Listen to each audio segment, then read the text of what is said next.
তো আমাদের বাড়িতে আমাদের কুইন দেবী তো প্রেগনেন্ট ছিল, আমরা বুঝতে পারিনি, আমরা 1 মাস না 10-15 দিন আগে থেকেই বুঝতে পেরেছিলাম। ওই যে কুইনের সৎ মেয়ে দেখতে গেছে, মা হসপিটালে ভর্তি, আর ও বাচ্চাটা দিয়েছে কোথায়, এই যে আমাদের এটা খাবার টেবিল, এই টেবিলের মধ্যে বাচ্চা দিতে গেছে, আর ওই যে ভেটকি গেছে।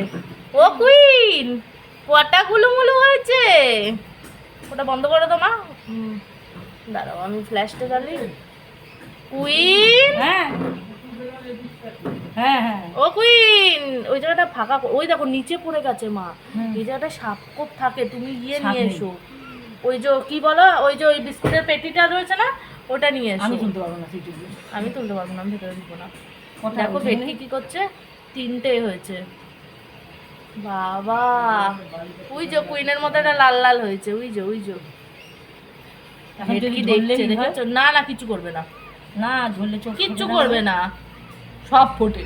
যাও বালতি রাখতে নিয়ে ঝুমাতে ওই দেখুন খাতে তাহলে যাবে তো বালতি রাখতে